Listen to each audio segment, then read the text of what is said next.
Hello and welcome back to the Dungeons & Dragons Podcast UK. My name is Yasmin and I will be the DM. Hi, my name's Colin and I play Cuin de Greymont, a paladin from Gavany. Hi, I'm Spencer. I play Caddo Chasseur, a cleric also from Gavany. Hi, I'm Brian and I play Ogvar Shawfoot, a ranger from Kessig. Hi, my name is Samantha and I play Elora Greyvale, a sorcerer from Nephalia.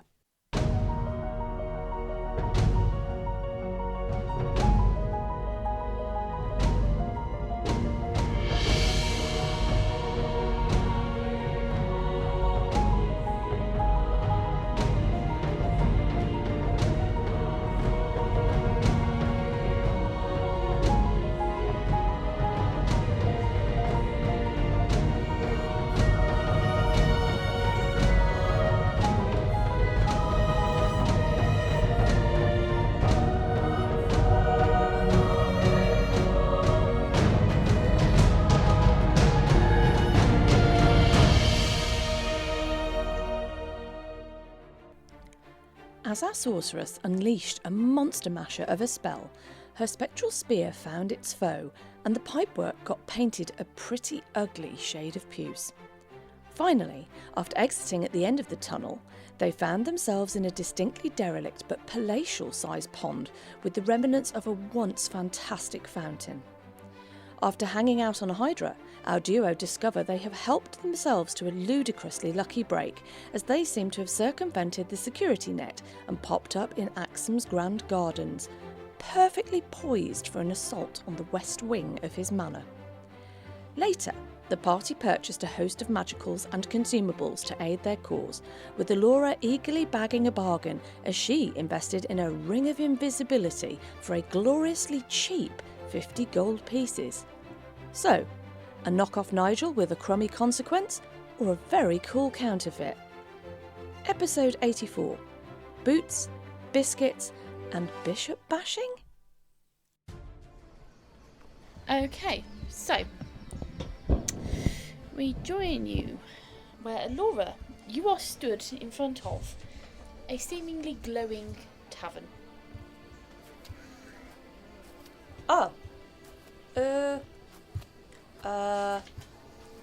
She's going to turn round and look at the others who are trailing. And she's going to point at the tavern and go, hey, look at these guys. We're at a tavern. I was okay. So I was following. There was a line that I was following from the ring. I could see this magical line. No, I'm not snorting it. I was following this line on the floor, and this is where it's brought me to. So I'm beginning to think this ring, well, it wasn't quite a ring of invisibility that I was expecting. It's more a ring of invisibility, which actually might come in handy at some point. It's a shame we didn't have this when we were stuck in the mire.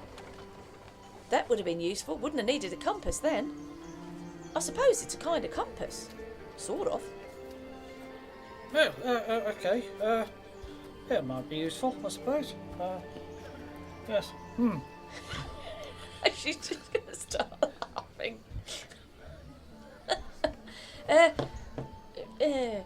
I thought we probably could have just used I thought we could have just used Rowan for that. He seems to find his way to inns quite frequently. Well, yeah, I guess I've got 2 compasses now. Make me a spot check, all of you. And that might be also. Just check it somewhere. Perhaps you should just give him the ring. Spot check. Oh, a great start to the day. That's a 21 all in. I like.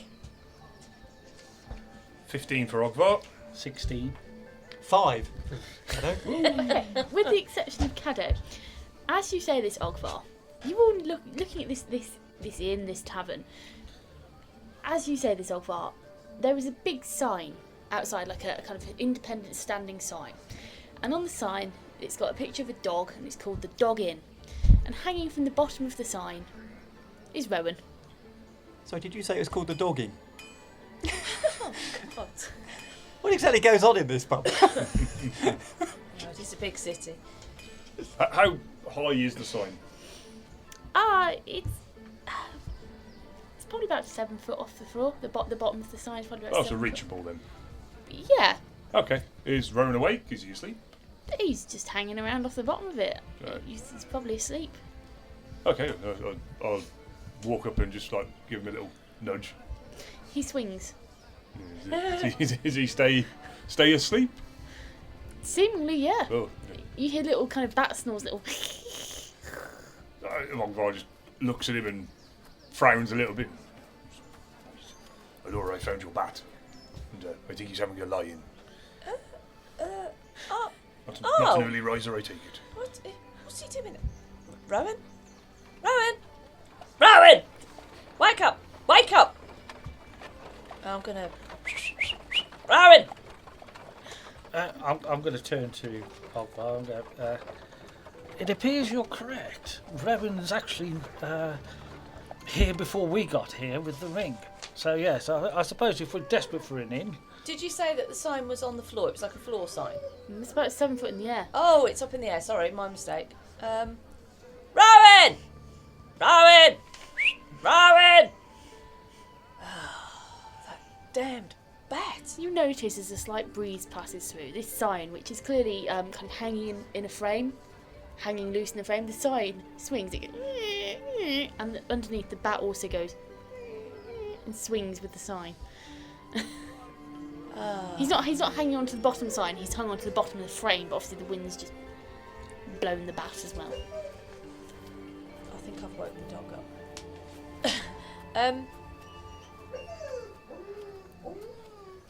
There appears to be a stray dog in the area as well. Podcast puppy has struck up. Brilliant. That's all I need. Well, don't forget there's always Pickle. Pickle. Pickle. Yeah. Does anyone want one? What? Pickle. Oh, no. Right. Alora's just gonna. She's gonna be looking up at the sign and just. Oh, sod it. He'll come back when he's ready. I'm not climbing up there. And she's gonna turn around and say to the others, "Right, what do you want to do?" Well, we followed you here. Yeah, but I was just following the ring. Well, we didn't know what you were doing, so we followed you. So, Well, I thought I couldn't be seen, but then this kind of line appeared on the floor, so I followed it. That's why I came. I wanted to see where it took me, and it's here because it's a ring of invisibility. yes, but we Yeah. could see you. We didn't know what you were doing. We just assumed your new magic eye was taking you somewhere. Oh no, I was just a bit excited because I wanted to follow and see what it was. Just a strange line. I was going to follow it, wasn't I? So, in other words, that we've just wasted our time, We've just apart been- from finding your bat. Bimbling pointlessly around the city. Well, you know. Yeah. You know, It is why a different change- inn to what we've been in before. It's not the inn that we're staying in. It's, No. no. It's not the inn you're staying It's in. one of the Oh, inns. this is the One dog. of the inns or whatever that architect would probably have ventured into at some point. Well, we found another tavern. Is it lunchtime? No. What time is it? Past that now, aren't we? I don't know what time is It's it. always lunchtime for Early kids. evening. It's always lunchtime for Caddo. Early evening. Might be second lunchtime. No. Right. I think we should possibly, Turn in early? well, at least go back to the church and see Gerhard and wait for the rest of the Cathars to reappear. Yeah, I think we'll do that. It might be as well to get an early night or just see, yeah, like you say, if the Cathars are back and see if they've got any information. Right, okay. I might as well make tracks. Follow me then, again. So, Alora's going to turn around and walk off, and she's going to whistle and call to Rowan one last time. She's just going to keep walking. He clearly knows where he is, so... Knows he's happy. Okay. He's happy where he is. So she's going to make her way back to the church then. Okay. Cathedral. So you make your way back up to the church. After a couple of minutes, this line which you saw on the floor, it kind of fades fades out, gutters out, and disappears entirely. And you arrive back at the church. Okay, so I assume we'll all go in and go back up towards where Ruth and Dearheart are? That's what I thought we would do, and go back to Yeah, the yeah. church. Yeah, well, we'll go Follow in in. and just go walk in and announce our arrival. Yeah. So the church is pretty quiet again. As you walk in, you see a couple of people in the church minding their business, praying. A couple of them lighting candles, and you walk through. Everyone, make me a spot check. Rolls. That's more like it. That's a nat 20 plus 3 from Allura. She's on fire. 19. Somebody put her out, quick. 13. 13, 20 all in for me. 20 all in. Okay. What did you get? Sorry. 13. 13, and you were 20 all in, Caddo. Mm-hmm. Yeah. Okay. So, as you walk through, Caddo, Ogvar, and Elora, there's something you notice which you didn't notice before. But there is a older woman stood by kind of the top end of the church, kind of where you enter in. She stood up that end of the church, and she's messing around with something which you've never really clocked before. But it appears to be some kind of wire rack, which makes a horrific creaking noise as she spins it.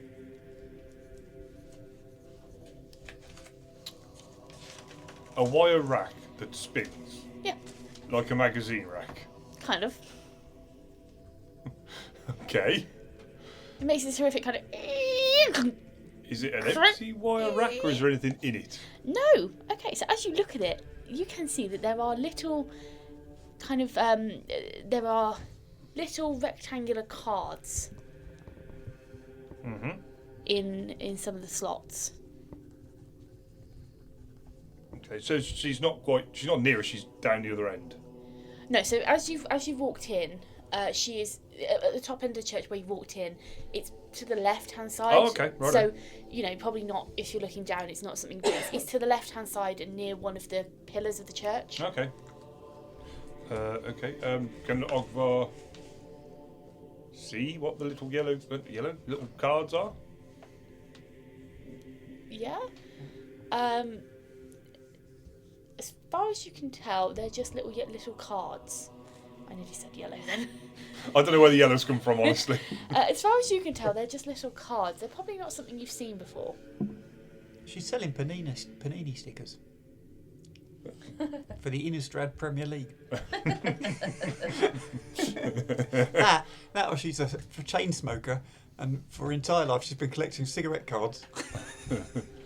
So she's there and she spins it round and she occasionally rifles through, and you see her pick up one, look at it, pop a copper piece into a small little collection box which is attached to this rack, and then she exits the church, walks past you and exits the church. Ogvar just nods as she walks past. She doesn't respond really. Does she look like she's meant to be there? She's just a person. Okay. Right, okay. Okay, well, Ogvar's going to walk over to the rack and have a look, see what's in it. Yeah.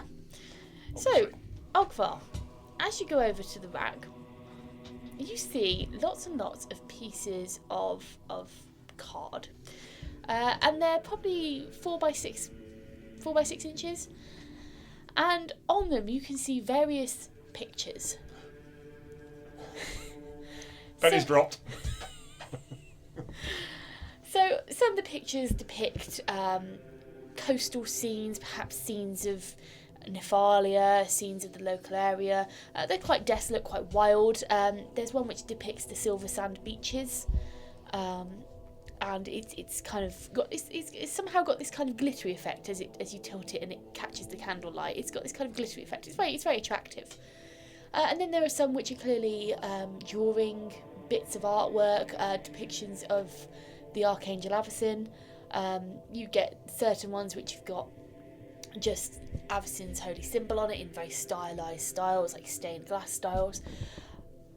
And you look at you as you spin it around, you get this clunk as it moves. And you've got this massive Be quiet, It Pickle. does squeak as it turns round, doesn't it? yeah, Quiet, Pickle. and you get this kind of this horrible resistance where you think for a minute it's going to fall over, and then it just kind of ka-thunk and shifts round, and the entire thing rattles, and things look like they're going to fall over and fall out.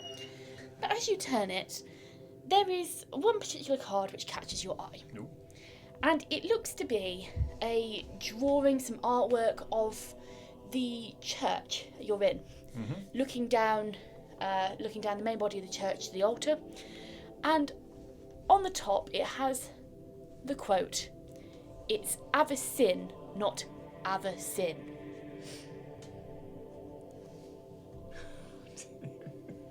Yeah, I get the play on words, but which way round is it? Avacyn is in Avacyn, CYN, First or second? first. Okay. It's Avacyn, not Ava. It's a statement rather than a command then. hyphen sin. Okay. I'm trying to get my head around the importance of the quote. Or whether or not it is just a really good play on words.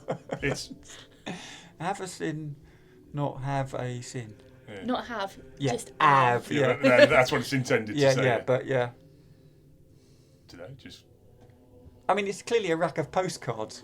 It's whether or not we want to buy a postcard.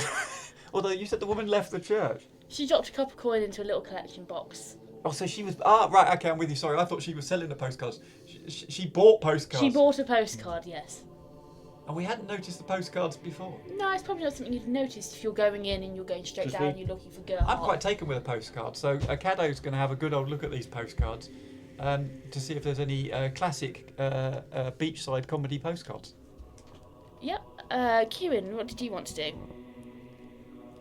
I haven't noticed anything, so I mean, you'd have probably noticed Ogvar going over and having a bit of a rifle. I'd say you probably have noticed that. You just wouldn't have seen the initial goings on with Yeah. it. I'd have just gone. Oh, okay. Are those postcards? Yeah.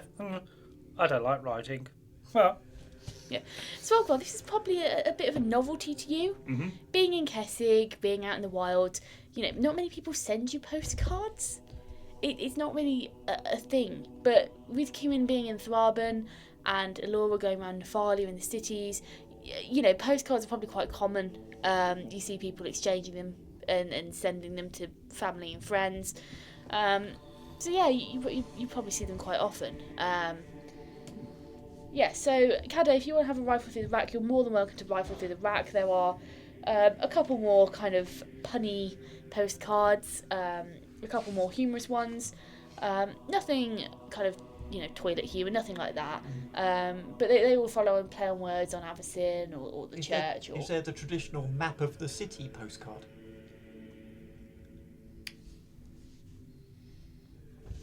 And or any other cities to that matter. Okay.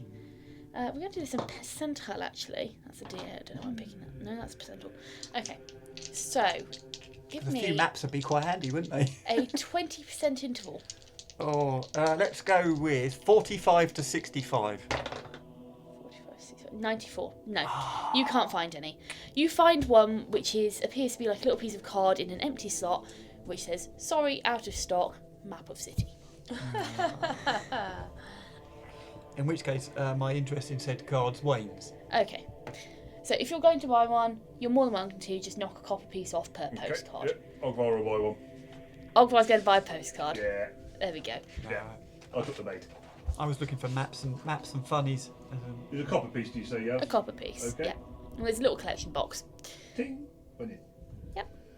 Okay, so after the brief excitement of a postcard rack, are you going straight up and you're going back into the main Gerhardt's living quarters?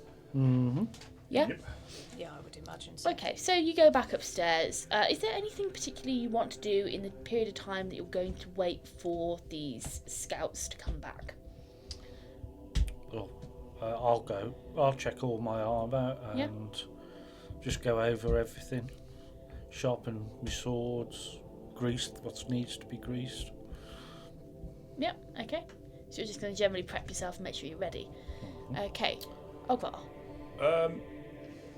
Out of character, if anyone's got any objections, Ogvar would like to go and ask if he can borrow the boots, the jumping boots. That makes a lot of sense. Nice fun. Yeah, so Ogvar would like to go and find Ruth and ask if he could borrow those artifacts from the church for the coming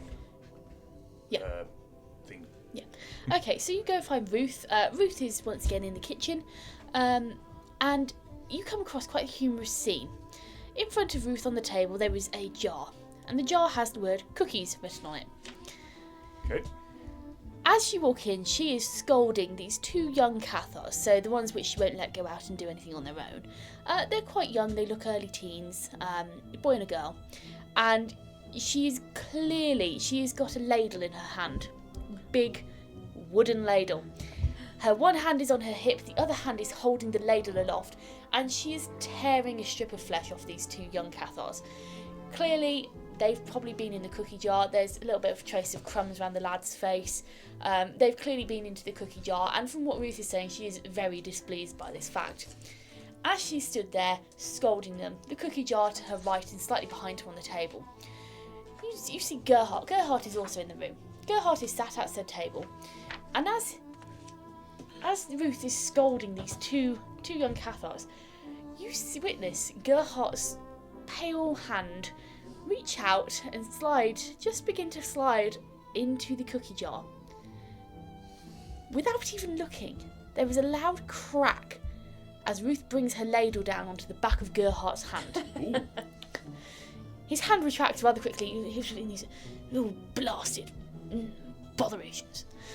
And you can see she turns to him and gives him a rather disapproving glare, and he just kind of wilts slightly. And these two young Cathars, they start giggling, and she turns back. She goes, "I don't know what you're laughing at. You're now not. You're in my bad books." And you walk in. She notices you pretty quickly. She's like, "Oh, Ogvar, what can I do for you?" Oh, hello there, Ruth. I see you're quite busy in the middle of disciplining. But I was wondering if there's a moment in your very busy schedule to possibly let me into where the items we retrieved earlier were. I believe I may have use for the boots. Oh, certainly. Let me just. Would you like a cookie, dear? Oh no, I couldn't possibly. No, I fear I may lose it on the way out. I may be mugged. Oh, okay. She pops the lid back on the cookie jar. The cookie jar goes back on top of a shelf, high enough that these young Cathars cannot easily reach it. She looks at Gerhardt and goes, "You stay there. Don't you dare move."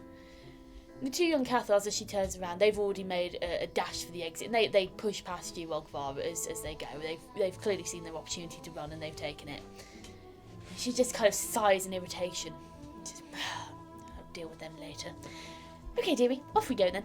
And she leads you to, not the vault, obviously, because the vault's now out of commission, but she leads you to a separate storeroom within the living quarters, which is locked and bolted. She unlocks it, gives you the boots, and you see she's got a little inventory check sheet on the inside, and she just kind of writes it down and notes it. She goes, "Oh, sign here, dearie, for me." Ogvar just writes like a big O. She says, "Wonderful." And then you see her just gently scribble in 2 little dots and a smiling mouth. She pops it back on the hook, and she goes, "Oh, well, anything else, let me know, dearie." Oh, well, thank you very much, Ruth. I shall go try these out, and maybe not inside though. No, that might not be wise. Okay, thank you very much. I will go find my companions. Yes, yes. See you later, dearie. She said, "Oh, if you do want to practice, we do have the garden out back. That is the walled garden." Oh, thank you very much, and I shall try that later. Just out of curiosity, no, don't worry. I shall talk to my friends. Thank you very much. No worries, dearie. Okay, so I take it you head back, and you join the rest of them. Okay, Laura, what are you doing?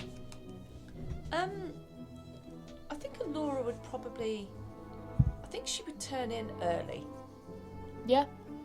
Yes. The scouts which you sent out have not yet returned. I will point that out. Okay. Okay. So Laura would probably turn to Caddo and just say, Caddo, I'm gonna turn in early. I just want to get an early night. I think we're gonna have a bit of a busy day tomorrow. When the scouts get back, maybe give me a call, yeah, so I can catch up with what's gone on. Is that all right with you? Yeah. What time of day is it then? It's the evening. Is it? Oh well, the day's gone flying by, isn't it? Yes. Yeah. No problem at all. I'll make sure somebody gives you a knock up. Okay. Yep. Good. Thank you. On that note, I'm going. So, Alora disappears to her room. Yeah. Okay. So you flop onto the bed and you proceed to have probably a very satisfying nap. Okay, Caddo, is there anything you're doing before your Cathars return? Well, dinner, hopefully. You've already had dinner earlier. Really? Yeah. Remember? You got back, you went down to the underground arena, Soup. you had soup, you went down to the underground arena, met Sato came back with you. Sato was eating soup, he gave you the map, he allowed you to use the ladder, I've lost my timeline a bit. and then you guys decided you were going to go out and get some magical items, so you went out to get magical items, because the shops were open quite late. This is probably about 7 o'clock, and then you've now come back, so it's probably about 7:30, 8 o'clock. Your Cathars are due back, I think, at 10 o'clock. Oh, right, okay. Well, no, I've just got to wait for my Cathars to return. I shall probably, once again, stick myself my nose into a good book. 'Cause Yep. there were plenty hanging about on the shelves, weren't they? Yeah, okay. So a couple of hours pass. You're all doing various kind of resting activities, reading, checking over your gear, having a bit of a nap, possibly, I don't know what I'll be doing, maintaining your bow, Trying on boots, trying on boots, yeah. doing the funny walk, make sure they fit right, and sticking your big toe up and making sure your toe goes all the way to the end. You do the thing you do when you go into Clark's. Yeah, doing all that. Yeah. So you put these boots on, and they are slightly too big to start off with. But after about 30 minutes of walking, they've kind of attuned to you a bit, and they've shrunken down to fit perfectly. Okay. So yeah, they're very fancy looking boots. I think they're the ones with the metal toe cap and metal Silver toe heels, caps. silver toe caps. Yeah, they're very fancy looking. They feel like walking into the leather feels like butter. They are very comfortable, very nicely padded, very stylish boots. You give it a couple of stylish twirls as you're going around. Oh, nice. Do the Clarks walk up between the shelves and walk back again. And I'll go stylish from the shins down then. So yeah, okay. So it's not long. Well, it's a couple of hours before one of your scouts return, basically, and they kind of pile into the room, and they take a seat at a table. Ruth comes up and she brings them a nice little bowl of soup, something to keep them warm after they've just come back from obviously being out for several hours. I think it was 8 hours they were out. Yeah. Yeah, they will come back and whatnot, and they hand Ruth their leftover kind of. She's obviously given them lunch to take with them. They've got like little waxed wraps, which obviously had food wrapped in, so they hand those back to Ruth. And you get that bit of exchange as she kind of fusses over them a bit, makes sure they're tidied up, makes sure they're warm, gives them something to eat. She also brings up a spare bowl of soup for you, Caddo, assuming that you're probably going to be hungry. She's not wrong. It's probably the stuff from the bottom of the pot. It's just kind of got down to the bottom of the pot, and it's extra just thick like and lumpy. thick and lumpy, yeah. And then Ruth disappears off. So you're left with these Cathars who you sent out, sat down around the table, happily slurping away at soup and consuming a ridiculous amount of bread rolls. In which case, we better get somebody to wake Alora if you want to hear this report. Sato is still sat in the room. He is still reclined in his chair at the head of the table. The chair is fully tilted back on two legs. It looks like it's going to fall over with the slightest hint of a breeze. He's got his feet up on the table. He removes them pretty quickly when he sees Ruth walk in. Puts them back up once she's gone. And he's just sat there and he's snacking on the odd bread roll. He manages to somehow pilfer from the other end of the table without anyone noticing. You will turn away and turn back again. He has a bread roll in his hand, and the bread roll is on the complete other side of the table. You have no idea how he is managing this. We just assume he manages it. Yep. It just happens. Okay. But I suppose I'd better go. Like you said, I'll while you're eating, I'll go and get Alora. So I'm going to go up and Right. try and get Alora. It's motions you need. Alora, the Cathars are back. What? The Cathars are back. Oh, sorry, just need to wake up a bit. Yeah. Thank you, Kieran. Yeah, that's great, thank you. So Laura gets up and she's going to trundle down after Kieran. Okay, so you all kind of get settled in around the table. I'm assuming you're going to get yourself seated. This is, as again, this is this really big conference table. So there are lots and lots of space for you to sit down. There's probably still a good couple of empty chairs left around the table. So as you all settle yourself down and you kind of get yourself ready and you give these Cathars a chance to get some food into their system and munch through, Esther bustles in through the door, and she bustles through, and you can only tell it's Esther from her kind of knees downwards, because in her arms she has a big basket piled mountain high with blue fabric. And she plonks it down to the table, and the basket gives this wicker basket, so it gives this kind of wicker creak as she drops it down on the table. And she pokes her head round, she says, "Oh, hello dearies, how are you doing? Are you alright?" Oh, hi Esther. "Oh, yes, hi. What you got there? Washing." Washing? "Yes, it's the uniforms you wanted us to fix up." Oh, God, I had forgotten about those. Yeah. Oh, you star. So she kind of settles some stuff down, moves the basket onto the floor, and you can see that it's probably all clean in here, but she takes an item off the top. It looks to be a pair of trousers, and she pulls some out of her pocket. She has like a little needle and thread, little sewing kit, and she sits down, makes herself comfortable. She's got her big shawl, this big fluffy white shawl she was wearing when you first met her. She's got this big shawl wrapped around her shoulders, and she sits there, makes herself comfortable, and she starts darning a hole in the backside of these pants. Alora looks at her industriousness and then decides that she also needs to do something industrious. So she's going to turn to Ogvar. Ogvar, Yes. can you pass me Orland, and can you give me the bag butter Oh, yes, most certainly. and a cloth? I might struggle with the cloth. Oh, no, the cloth's in the kit. Yes, of course. Marvellous. Could I have those? Oh, yes, of course. Here you go. Orlin, I'm going to pass you over to Alora now. No, I'm sure she's quite sorry for what she said to you before, but We'll see. Be nice. Come on, No Orland. promises. Come on, Try Orland. your Come best. over here. Come on. So you hand Orland over to Alora, I'm guessing. Yeah. Yeah, his little straps kind of wrap around your arms as if like, no, don't go. And Laura, you do have to give a bit of a tug to actually get Orland to kind of release and land in your lap. Come on, Orland. I'm going to tug him free, pop him on the table in front of me. I'm going to get the bag butter out, open it up, and the cloth, and I'm going to start to bag butter Orland. Yeah, he does start off grumbling quite a lot under his I say under his breath. He starts grumbling and chuntering quite quietly, but he does quiet down afterwards. After you've been going for about a minute or so, he quiets down in your lap, and Yeah. you kind of feel him almost like a release of tension, where his leather goes slightly softer. Right. I'm just going to massage the The bag. I'm going to massage Take the wrinkles out. the straps and just talk to him gently. Say, "Come on, Orland.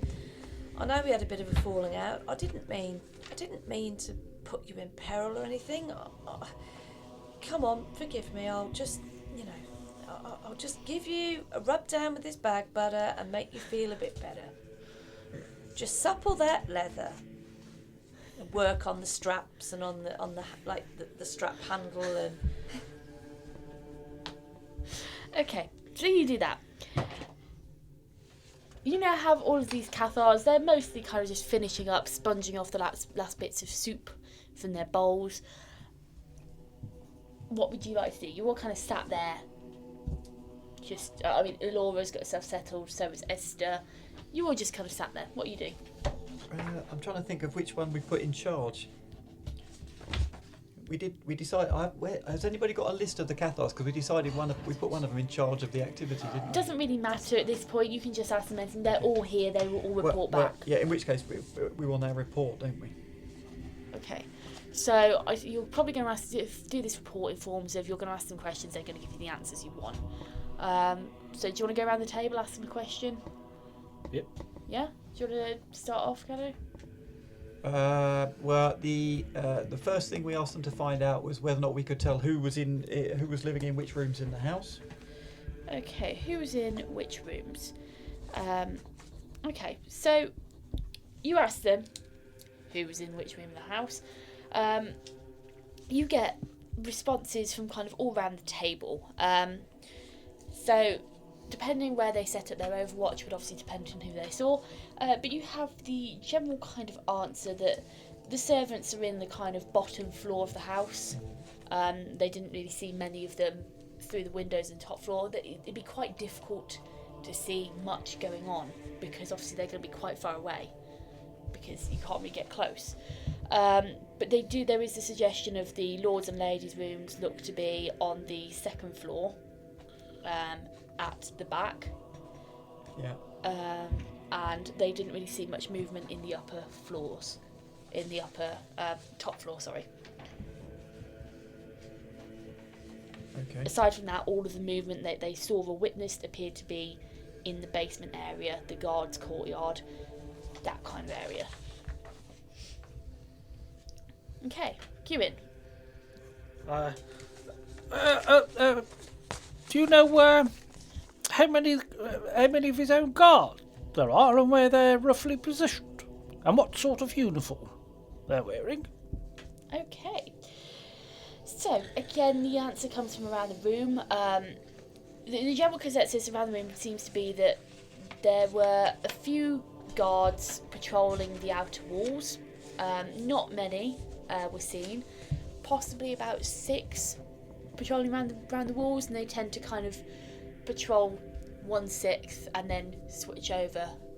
There tends to be like a guard in a kind of like a little guard's hut at 6 points. So if you imagine the estate's kind of the outer wall at 6 points, almost equidistant points, there are little guard huts. So you will have one person, if both of them start off, you've got 2 people in the guard hut, one person will walk round to the next guard hut, change positions, and the person within that guard hut will walk round to the next one along. So the colour uniform, they have a black uniform. They tend to be, from what they've observed, they wear kind of black leather trousers. They've got black boots on. They have their armour. There's different varying levels of armour. There's some who've got breastplates on, some who've just got chainmail. But they have like a black tabard over the top. Some of them have thick black gauntlets up over the elbows, and they have black scabbards, and like they have a little helmet on which has got a small kind of, you see the household guards and they've got the plume and they've got the ponytail of it's one of those, but it's black. So almost all of the household guard uniforms are black. So I assume they're armed with some sort of sword if they've got a scabbard. Yeah, so they're mostly armed with swords, but they are also armed with things like maces, your other kind of standard weapons. It's just whatever they prefer to use, they're using. Did they have any ranged weapons?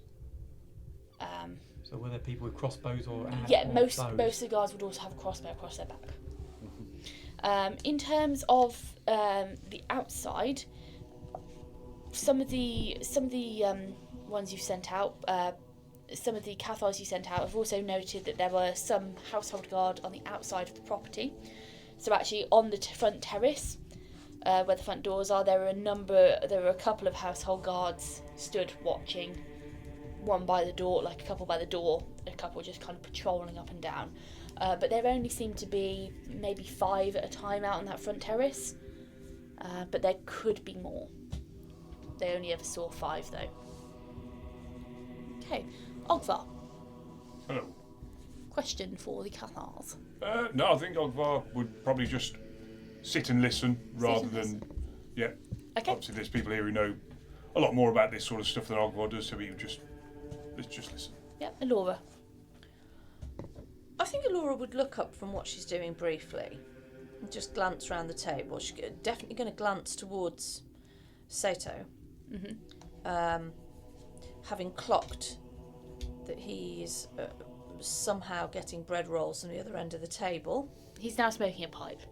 And it's this big, elaborate, very ornate, oriental-looking fancy pipe, and it's got this kind of contraption. The only way you know it's a pipe is because he's sat there going and blowing out little smoke rings which kind of dance around in the air.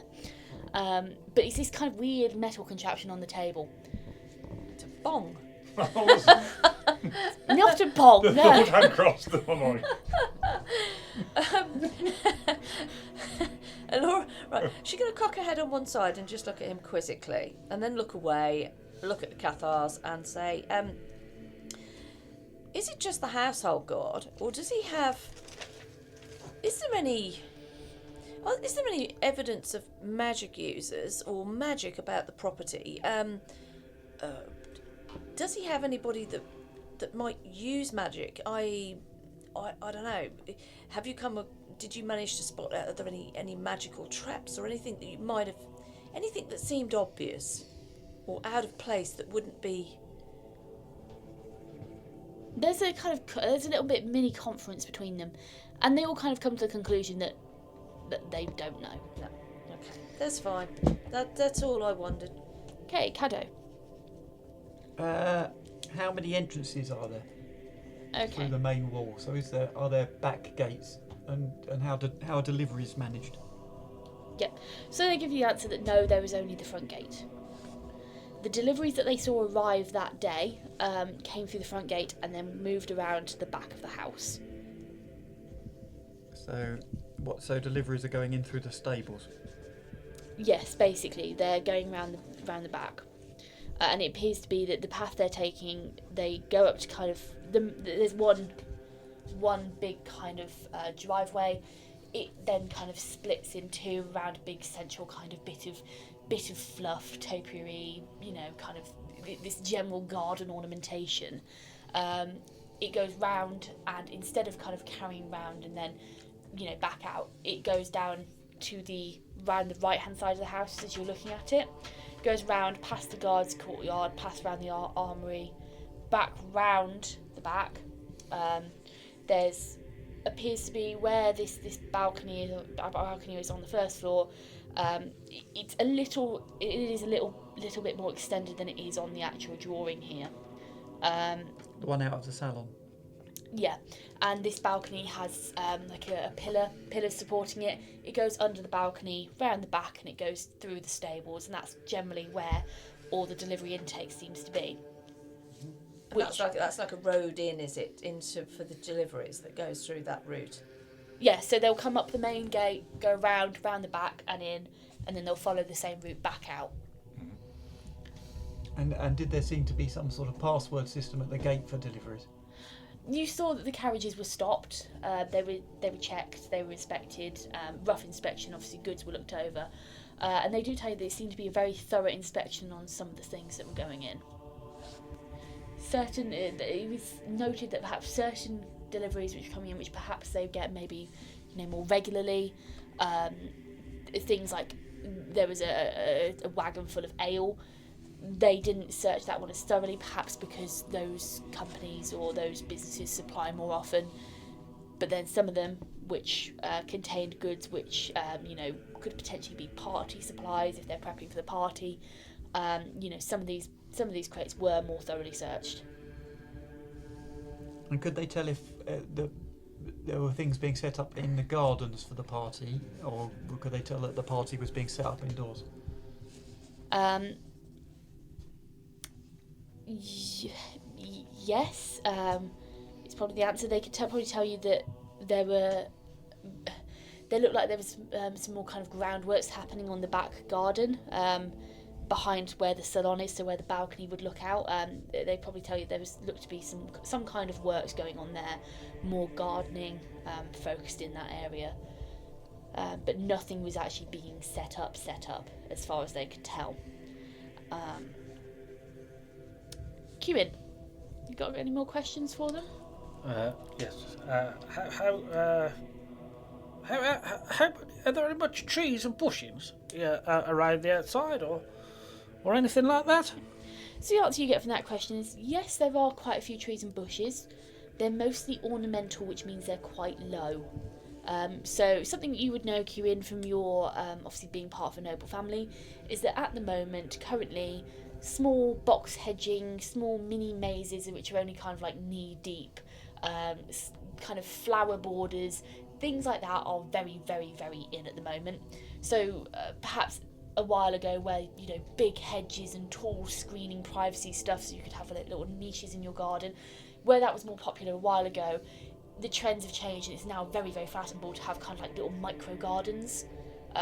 So, you know, little different areas where you've got different kind of plants all piled in and just kind of kept very low and tidy.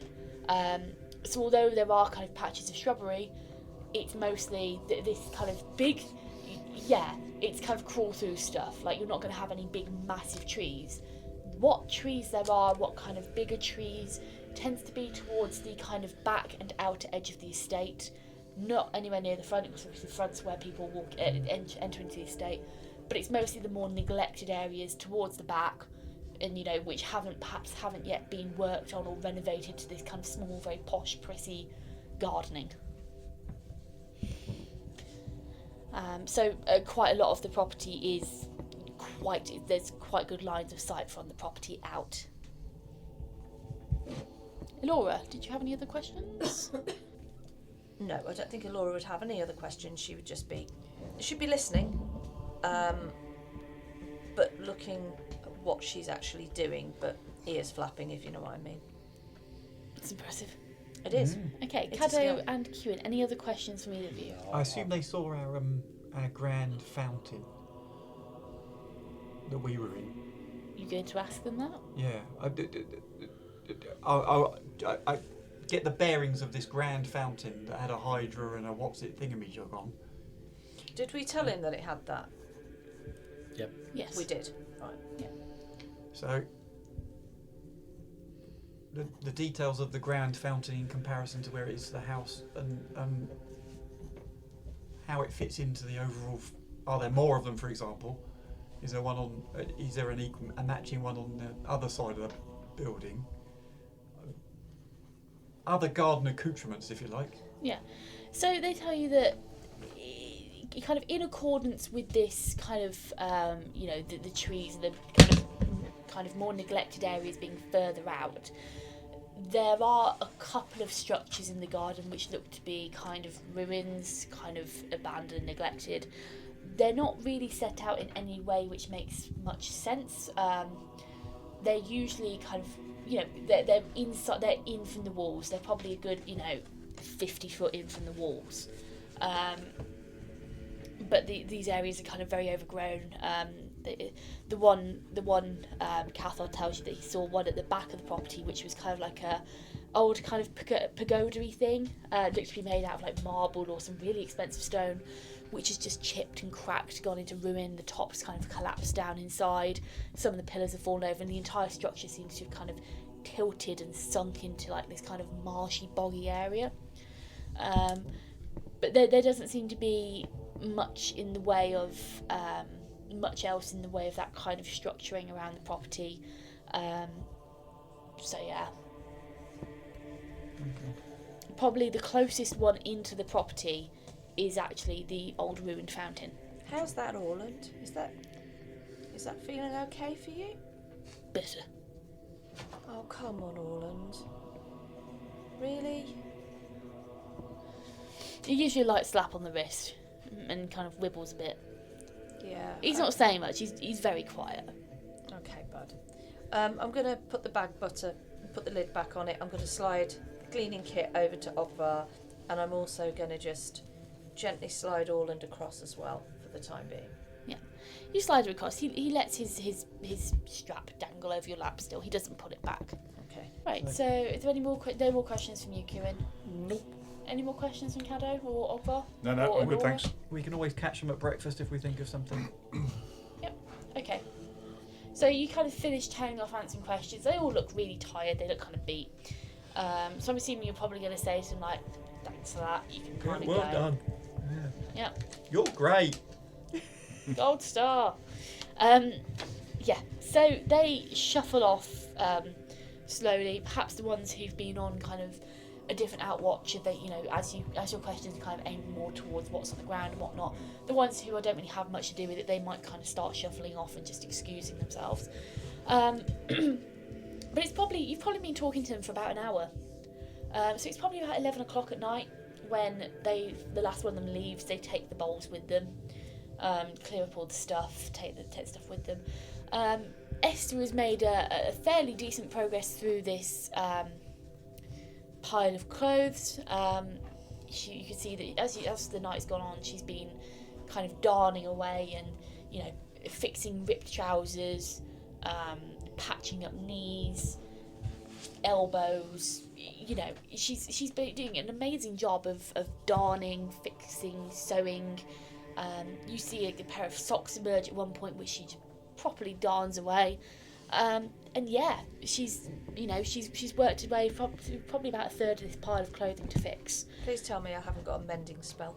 No, I You don't. used to have. You I don't. used to, Yeah, no, I haven't. It got was it. a. It was a 10, the cheesy 10. Yeah. No, yeah, it was what's it? Wasn't it? It was a caltrop. Or What? whatever. No, not caltrop. A cantrip. Cantrip. That's it. Yeah. It was a caltrop. Because I have caltrops. No, I haven't got it anymore. Sorry. So yeah, I mean, she's been folding up these pieces, and you might pick up a piece and take a look at it. It's bloody good work. You can barely see where the fix is. So yeah, what are you all kind of doing? It's 11 o'clock at night. Sato's still there. He's leaning back with his chair, puffing away. And when you look up, actually, everyone make me a spot check. Oh, here we go. Here we go again.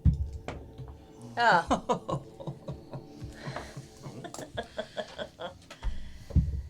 Wow. Spot check 26 Frogbar. Woof. Okay. 22 all in for Okay. Caddo. 11. Okay. Well, I've come down to earth with a bump because that was a nat 1 from Alora +3. Okay, Elora, you probably look up, and with your balance still slightly affected by your new eye, you probably nearly fall over as you kind of tilt your head back and have to kind of grab onto something to steady yourself. Sure. The rest of you, as you look up, if you'd got anything other than that one, you'd have been fine. It was literally that easy. The rest of you, as you look up, where Sato's kind of leaning back and staring into the ceiling, this is quite a high vaulted ceiling, but as you look up, you see a menagerie of smoke animals dancing around in the ceiling. And I mean, when I say menagerie, I mean there's, you see little smoke jellyfishes. And as they kind of, their undulating movement where they kind of move like in little jerks, every little jerk produces an individual little smoke ring which puffs off and then tails off into a different creature itself. And it's, they're just, you haven't noticed this. You've seen him blowing smoke rings, but you haven't looked up to see what's going on in the ceiling. And there's birds fluttering around. You see things like snakes kind of slithering. You see various animals like tiger. You see a little smoked tiger chasing down a smoked deer. As its jaws kind of clamp around its midsection, the deer kind of dissipates into a puff of smoke, which then trails off, splits off, and turns into two more deer, which then begin bounding around in the air. It's this really intricate scene, and the more you look, the more you see, and you even see things like you see things like a smoke hydra which is stomping around, or I say stomping, it's stomping around in the air. Occasionally its head spitting out little smoke puffs of stuff and hitting other little creatures, which then in turn turns them into smoke and they turn into other things as well. And it's this continuous cycle of these kind of monstrous creatures, these kind of normal creatures, just kind of existing, devouring each other and then re-existing. It's really bizarre. So I mean that's what you see up in the ceiling, and it's as you're kind of there going, what the hell is going on up there? You see Sato kind of out another stream of smoke, and a goat begins bounding around as if it was bounding up a mountainside. Oh, Ogvar likes that. Ogvar likes the goat. And it disappears up to join the various menagerie of animals in the ceiling. Alora's just staring at the table. I say that's quite good, isn't it? It's quite a party trick, isn't it? Yes. I don't know if it'd be worthwhile smoking to get that though, but the old the old lungs. Oh well. What are you talking about? Up there.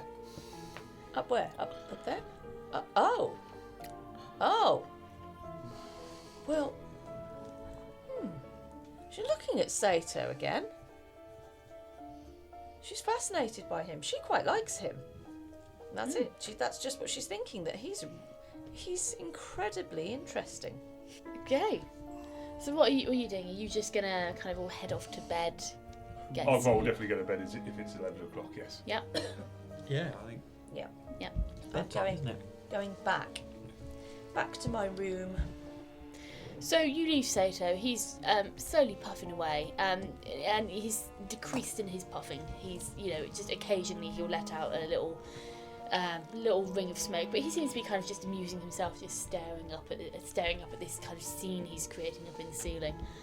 And yeah, so you all go to bed. Mm-hmm. Good night, Sato. Good night, Esther. Night, everybody. Yes, night, dearie. And Esther sat there, and bless her, she's still darning away. She's pulled a candle closer to her so she can see what she's doing. But she sat there, a couple of seats down from Sato, darning away, minding her own business. And yeah, so you all head to bed. You wake up in the morning. You've all had a very restful night's sleep. It's been a very deep sleep. The bedding which Ruth has provided is extremely good. You've got these big fluffy downy duvets. You've got these big plush pillows, and it's just been a very nice, comfortable night's sleep. The only thing which isn't nice is getting out of bed in the morning and sticking your foot down onto cold church floor. Okay, what are you doing with your day? So you've now got have you got a day left? No, Today. We go Yeah. tonight. So Yeah. 6 o'clock tonight 6 is in o'clock. theory when we go. I will join morning prayers, obviously. Yep, so you go downstairs, you join morning prayers. Obviously you're going to be up first before anyone else. You go downstairs, they're all having morning prayers. It's this situation in the church where you probably haven't experienced it for quite a while, but you've got everyone in the pews. Gerhardt is leading himself until he kind of goes in mid-sentence and just and Ruth kind of ruthlessly jabs him in the side with her elbow, waking him up again. But other than that, morning prayers go well. You've got kind of, obviously most of the Cathars are very devout. Is it Hall, I think, is it? Yeah. Is he the rogue? I have got the list. Colbean was the rogue. Colbean is perhaps fidgeting around more and not so, I say respectful, but not so kind of focused as the other Cathars. And these four young Cathars, they're kind of, you hear the occasional giggling in the pew, you see the bit of, foot kicking, ankle kicking, poking each other with the elbows, which is stamped out quite quickly by Ruth as she goes and does the thing which all teachers do and sits right next to them. So you see them kind of cower a bit. But your morning prayers go well. The rest of you wake up. I'm assuming you get yourself ready for the day, you start getting dressed, getting yourself ready. Are you doing anything at this point before you have breakfast? How does Alora's eye feel? Yeah, your eye feels a little more settled in the socket. I mean, you wake up and it's like you're blinking a bit, but it doesn't feel so kind of foreign as it did before. And as you get up, you get it's less of this kind of tilting sea kind of feeling you're getting. Do I now not suffer from the -2 penalty to spot or search checks? Has it been the... Yes. Yeah. Okay, that's cool. You do occasionally get like the odd little wave of you bend down to put a sock on or whatever, and you're like, whoa, as you come back up, because it's like, whoa, but it's settling in very, very well. Okay. At this point in time. Olga, are you doing anything first thing in the morning? Just possibly, obviously getting up, getting dressed, and sorting through his gear ready, making sure his sleeping arrows are on his thigh quiver rather than his back quiver. And Yeah. Yeah, just general stuff. Yeah, Murdoch's perched on the end of your bed, Yeah. just kind of watching over you. Just kind of Did Rowan come back? Yeah, I mean, Rowan is... No chance. You do see Rowan. Rowan is flitting around. There is... When you walk out into this main kind of conference room, because this I say it's a conference room, this main kind of area, the bedrooms are just off of that, the bedrooms where you've been staying are just off of that room. Right. So as you walk out into this open area, you see Sato is still sat there in a chair. It looks like he might have moved from last night. He's certainly wearing different clothes, he's got changed. But he is still kind of sat there in a chair, reading a book. He's no longer smoking, but as you look up to kind of see what's going on in the ceiling, all of the animals have disappeared, with the exception of a single smoky bat, which is being chased relentlessly by Rowan round the vaulted ceiling. And Rowan is making a bit of a racket. He's squeaking occasionally and screeching at this bat, and every time he manages to catch hold of this bat and kind of pounce on it mid-air, it disappears into smoke, leaving Rowan in this kind of free-fall tumble which he has to recover from. So Rowan is getting quite a bit of exercise because he's very determined to catch this bat. I think Alora would be quite amused by that. She's going to pull up a chair next to Sato and just briefly start up a conversation, just a brief conversation. She's probably just going to ask him,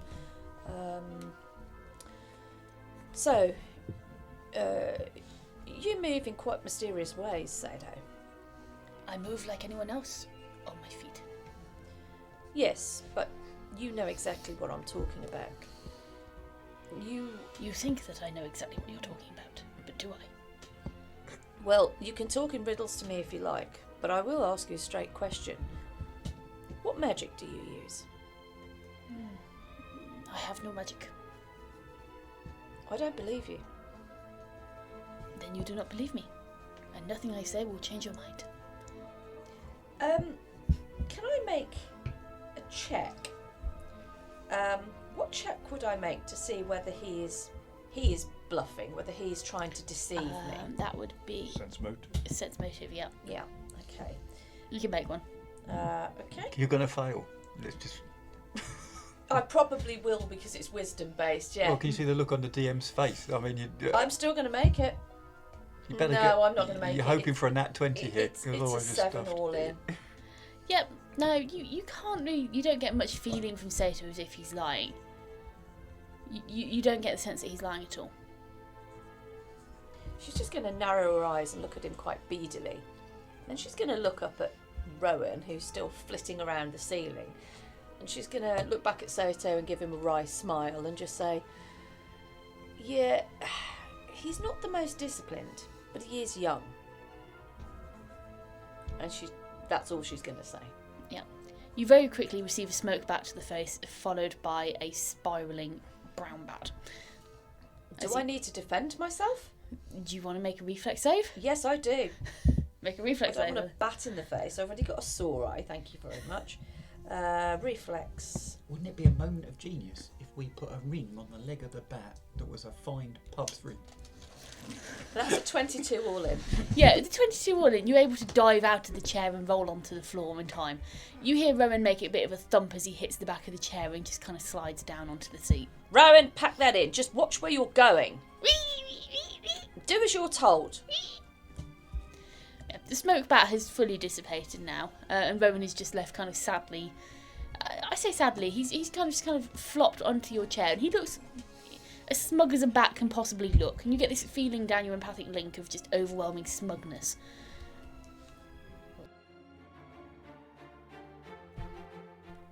Focuses were fixed on further news from the Cathars regarding investigations into the layout of the Lord's gardens, grounds and guards.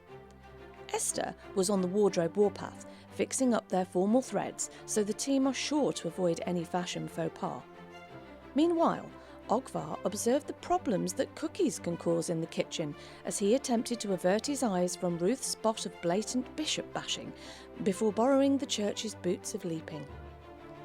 With Sato making the most of his stay and the soup, he continued to intrigue and entertain his hosts with his vaporous creature creations, causing Rowan to go rogue with a smoky silhouette, sending the sorceress diving to the deck in an attempt to avoid taking damage. Catch the crew next week for episode 85. Thank you for listening to our podcast. Having you as a listener means everything to us.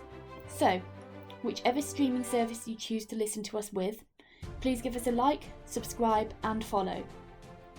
We would love for you to join us on our Facebook or Twitter page, where you can catch up with all of our latest news. While you're waiting for the next episode of Secrets of the Silver City, why not pop over to our website, where you can read all of the information about this campaign, from backstories to setting. All of the links are in the bio of this episode. Join us again next week for the next instalment. Thank you for listening.